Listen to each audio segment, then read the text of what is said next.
Hello student, good morning. आज इस video में हम बात करेंगे 11th क्लास के लेसन 3 की जो है समानता क्या है, इसको आज अच्छे ढंग से समझने का प्रयास करेंगे। इक्वलिटी क्या होती है, समानता क्या है, हम कैसे नैतिक और राजनीतिक आदर्श के रूप में सोच पाते हैं, इसके बारे में बात करेंगे। क्या समानता का मतलब व्यक्ति से हर स्थिति में एक जैसे समान व्यवहार से है। समानता का अर्थ क्या होता है, इन सभी के बारे में इस वीडियो में बात करेंगे। पिछले वाली वीडियो में आपने स्वतंत्रता के बारे में पढ़ा था और आज इस वीडियो में हम समानता पढ़ेंगे। तो शुरू करते हैं आज का लेसन, समानता। इस अध्याय में हम समानता की अवधारणा के बारे में बात करेंगे। समानता को एक मूल्य के रूप में संविधान में भी दर्ज किया गया है। भारतीय संविधान में भी समानता के बारे में बात की गई है। भारतीय संविधान का अनुच्छेद 14 से 18 समानता की बात करता है, जिसके तहत किसी भी नागरिक के साथ किसी भी प्रकार से किसी प्रकार का कोई भी भेदभाव नहीं किया जा सकता। हालांकि राज्य चाहे तो नागरिकों के साथ में सकारात्मक भेदभाव कर सकता है, और ये सकारात्मक भेदभाव महिलाओं, बच्चों और SC, ST और OBC के कल्याण के लिए राज्य चाहे तो कर सकता है। इसको सकारात्मक भेदभाव कहा गया है। ये राज्य चाहे तो कर सकता है। जब आपने मौलिक अधिकार पढ़े थे तो आपने सकारात्मक भेदभाव क्या होता है, अफर्मेटिव डिस्क्रिमिनेशन क्या होता है, इसके बारे में आपने अच्छे ढंग से समझा है। सकारात्मक भेदभाव जरूरी होता है, किसी भी देश या समाज के लिए सकारात्मक भेदभाव जरूरी है। अगर ये सकारात्मक भेदभाव नहीं होगा तो कोई विशेष वर्ग है वो एक ज़्यादा विकसित हो जाएगा, और जो बिल्कुल कमज़ोर वर्ग है वो और कमज़ोर होता चला जाएगा। इसलिए सरकार चाहे तो क्या कर सकती है, SC, ST, OBC और महिलाएं और बच्चों के कल्याण के लिए विशेष प्रकार की व्यवस्था कर सकती है। इसी विशेष प्रकार की व्यवस्था को ही हम आरक्षण के नाम से जानते हैं। समानता क्या होती है, हमें नैतिक और राजनीतिक आदर्श के बारे में क्यों सोचना चाहिए। क्या समानता का मतलब व्यक्ति के हर स्थिति में एक जैसे समान व्यवहार से है। हम समानता की ओर कैसे बढ़ सकते हैं और कैसे जीवन के विभिन्न क्षेत्रों में असमानताओं को न्यूनतम कर सकते हैं। हम समानता के राजनीतिक, आर्थिक, सामाजिक आयामों को अलग अलग समझ सकते हैं। क्या हम ये सोच सकते हैं कि समानता क्या सभी के साथ एक जैसा व्यवहार किया जाना चाहिए, क्या यही समानता है? हाँ, नहीं, ये समानता नहीं है। ये कतई समानता नहीं कि सभी लोगों के साथ एक जैसा व्यवहार किया जाए, ये समानता नहीं है। बल्कि निर्धारित कैटेगरी बनाकर लोगों के साथ समान व्यवहार करना, ये क्या है, यही समानता का वास्तविक अर्थ है। इन सवालों को समझने और सुलझाने के लिए हमारा सामना समाजवाद, मार्क्सवाद और उदारवाद और नारीवाद जैसे अपने कुछ कांच समय के इन विचारधाराओं के बारे में आपने पढ़ा होगा। इस अध्याय में हम समानता की स्थिति के बारे में कुछ आंकड़े और चित्र देखेंगे। ये केवल इसलिए दिखाए गए हैं कि असमानता की प्रकृति को सूझबूझ से समझ सकें। इन आंकड़ों की सहायता से आप देख पाएंगे कि और याद करने की ज़रूरत है आपको। समानता क्या है, समानता क्यों महत्वपूर्ण है, इनके बारे में जानते हैं। समानता क्यों महत्वपूर्ण है। समानता एक शक्तिशाली नैतिक राजनीतिक आदर्श के रूप में कई शताब्दियों से मानव समाज में प्रेरित और निर्देशित होता रहा है।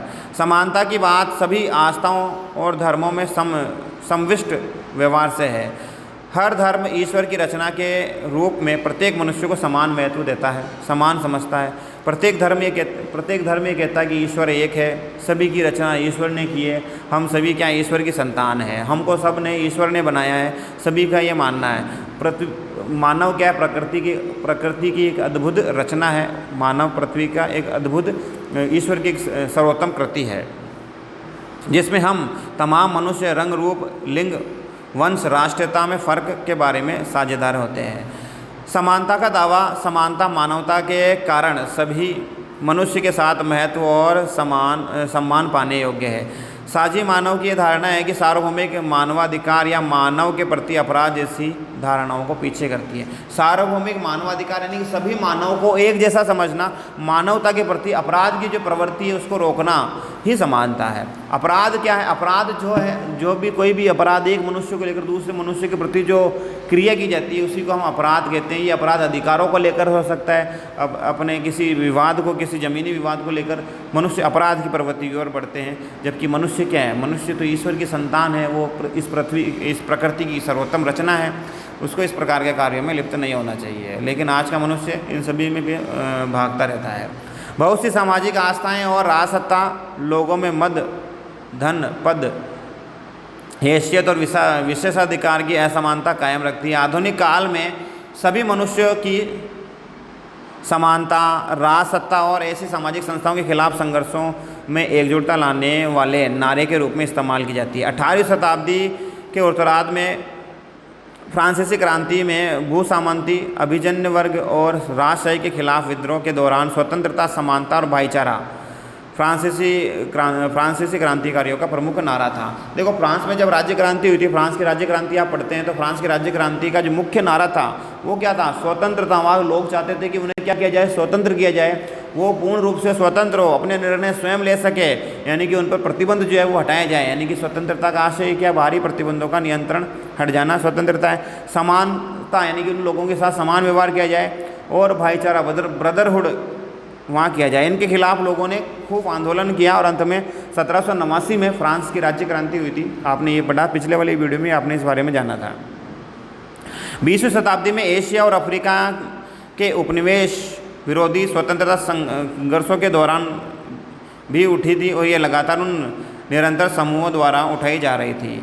जो महसूस करते हैं उन्हें समाज के किनारे कर दिया जाता है। ऐसे जो इस स्वतंत्रता के खिलाफ जाते हैं, जो स्वतंत्रता की मांग करते हैं कि उनको क्या है? स्वतंत्रता, समानता चाहिए, वो लोग सब उन समानता की बात करते हैं, अपने अधिकारों की बात करते हैं। तो ऐसे में क्या, एक विशेष वर्ग समूह उनको क्या करता है? समाज के मुख्य किनारे से उनको अलग कर देता है। और ये किनारे आप देखते हैं जिसमें कौन कौन से वर्ग शामिल होते हैं, जैसे महिलाएँ हैं, महिलाओं की मांगों को नहीं माना जाता है। दलित वर्ग है, जो SC ST के लोग हैं, उनको हमेशा ही निम्न और नीची कैटेगरी से देखा गया है। वर्तमान में भारतीय संविधान में इनके लिए बहुत सुंदर व्यवस्था की गई है, और ये सभी बाबा साहब के अतुल्य आशीर्वाद के कारण आज हम समाज में ये सब देखते हैं।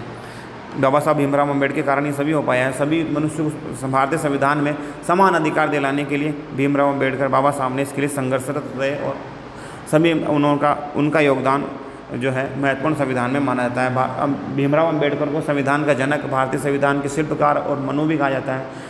इन्होंने भारतीय संविधान की रूपरेखा, यानी कि इसका प्रारूप तैयार किया था। इसी कारण इनको प्रारूप समिति का चेयरमैन, यानी कि प्रारूप समिति के अध्यक्ष भी इनको कहा जाता है। ड्राफ्ट कमेटी के ये मेंबर थे, ड्राफ्ट कमेटी के ये चीफ थे, चीफ सेक्रेटरी, चीफ जस्टिस, यानी कि मुख्य जिसको कहते हैं अध्यक्ष थे ये। आज समानता व्यापक रूप से स्वीकृत आदर्श है, जिसे अनेक देशों के संविधान और कानूनों में सम्मिलित किया गया है। फिर भी समाज में हमारे चारों ओर समानता के बजाय असमानता अधिक नज़र आती है। हम कहने में क्या है? कहने में हमारा संविधान भी कहता है कि हम भारत के नागरिकों के साथ किसी भी आधार पर भेदभाव नहीं किया जा सकता। 5 आधार भारतीय संविधान में बताए गए। ये 5 आधार आपको पता है कौन कौन से? धर्म, लिंग, जन्म स्थान, मूल वंश के आधार पर नागरिकों के साथ में भेदभाव नहीं किया जा सकता। धर्म के आधार पर, जाति के आधार पर, लिंग के आधार पर, जन्म स्थान के आधार पर और मूल वंश के आधार पर। ये क्या क्या होते हैं इनको समझते हैं। देखिए, धर्म से आप समझते हैं किसी व्यक्ति के साथ धर्म के आधार पर भेदभाव नहीं किया जाएगा। ये जैन है, ये बौद्ध है, ये मुस्लिम है, ये ईसाई है, ये सिख है, हिंदू है, इन सभी के आधार पर भेदभाव नहीं किया जाएगा। जाति से आप समझते हैं कि नीची जाति का, ऊँची जाति का, ये ब्राह्मण है, ये क्षत्रिय है, ये नीची का है, ये उस जाति का है, ऊँची, इस प्रकार से भेदभाव भारतीय संविधान में विरोध किया गया है। तीसरा जो क्या है? धर्म हो गया, जाति हो गया, लिंग यानी कि महिला और लिंग तो 2 ही होते हैं, आपको पता है, स्त्रीलिंग और पुल्लिंग, यानी कि इन दोनों लिंगों के आधार पर भेदभाव नहीं किया जा सकता। पुरुष और महिलाओं और स्त्रियों को समान रूप से एक समान रखा जाएगा।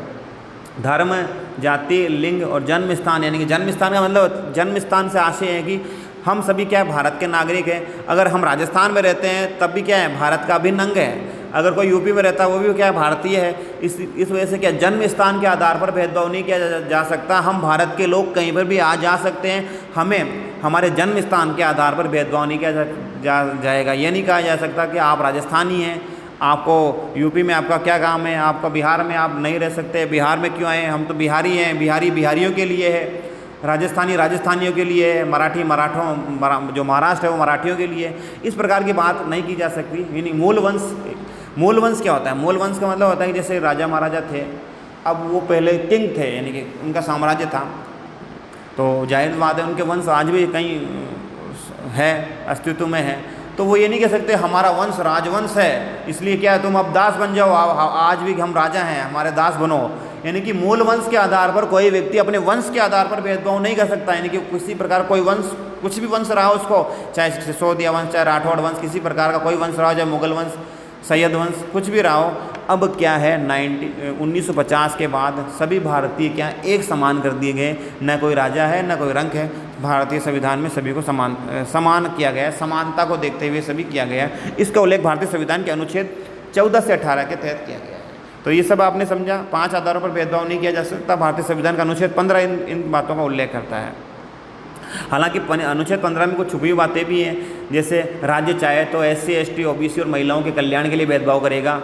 इसको सकारात्मक भेदभाव कहा गया है, यानी कि भेदभाव तो होगा लेकिन किनके साथ होगा? SC, ST, OBC महिलाओं के लिए इनके साथ सकारात्मक भेदभाव किया जाएगा। सकारात्मक भेदभाव का मतलब ये नहीं है कि इनको अलग मकान, घर, प्रॉपर्टी दे देंगे। ऐसा नहीं है कि इनको डेवलप करने के, इनको समाज की मुख्य धारा में लाने के लिए सरकार इनके लिए विशेष प्रावधान करेगी, और वही क्या है? यही सकारात्मक भेदभाव है। ठीक है, आपने ये तो अब बात करते हैं, ये कुछ असमानता के आंकड़े हैं, यानी कि दुनिया में 50 सबसे अमीर आदमियों की आमदनी दुनिया के 40 करोड़ गरीब लोगों की आमदनी से अधिक है। ये भी क्या एक असमानता है, यानी कि दुनिया के 50 सबसे अमीर आदमियों की आमदनी जो है वो दुनिया के 40 करोड़ जो गरीब लोग हैं उनकी आमदनी के बराबर है। यानी कि 40 करोड़ लोग जितना कमाते हैं ये 50 लोग एक साल में कमा लेते हैं, 50 व्यक्ति। यानी कि ये भी क्या है? असमानता की खाई को पूरा करते हैं। 40 करोड़ दुनिया के जो मेहनत करते हैं, परिश्रम करते हैं, एक साल में जो कमाते हैं, ये 50 व्यक्ति जो दुनिया के टॉप 50 अमीरों में शामिल किए गए हैं, ये क्या है? ये उन लोगों का क्या कर पाते हैं? उतना एक साल में कमा लेते हैं। ये भी क्या है? समानता को दिखाते हैं। इसी तरह दुनिया की 40% गरीब जनसंख्या दुनिया की कुल आबादी का 5% हिस्सा है। दुनिया की 40% गरीब जनसंख्या का दुनिया की कुल आमदनी का 5% हिस्सा है, जबकि 10% अमीर लोग दुनिया के 54% आमदनी पर नियंत्रण करते हैं। पहली दुनिया खासकर उत्तरी अमेरिका और यूरोप के अगड़े जो औद्योगिक देश हैं, दुनिया की आबादी का 25% हिस्सा है, लेकिन दुनिया का 86% उद्योग इन्हीं देशों में है, और दुनिया का 80% जो ऊर्जा का स्रोत है वो यही देश इस्तेमाल करते हैं। यानी कि जो यूरोपीय देश है, अमेरिकी देश हैं, ये दुनिया की जितनी 80% ऊर्जा है, जो इलेक्ट्रिसिटी है, इसका जो ज़्यादा यूज़ है वो यूरोप और उत्तरी अमेरिका और पश्चिमी यूरोप, ये जो देश हैं, यही ज़्यादा करते हैं। इन औद्योगिक देशों के निवासियों में भारत, चीन जैसे विकासशील देशों की तुलना कम से कम 3 गुना अधिक पानी, 10 गुना ऊर्जा और 13 गुना लोहा और इस्पात में चली जाती है। यानी कि हम पानी के लिए लड़ रहे हैं अभी भी, और वो आज भी क्या है? अमेरिका, जापान, रूस, मलेशिया ये भारत से कई गुना आगे हैं। 13 गुना हम लोहा का इस्तेमाल करते हैं और 14 गुना कागज़ का यूज़ हम जो यूरोप, जो एशियाई देश है वो करते हैं। गर्भावस्था से जुड़े आंकड़ों में मरने का जो खतरा नाइजीरिया के लोगों में 18 में से एक मामला एक देखा जाता है जो गर्भावस्था में किसी महिला की मौत हो जाती है, जबकि कनाडा में ये आंकड़ा क्या है?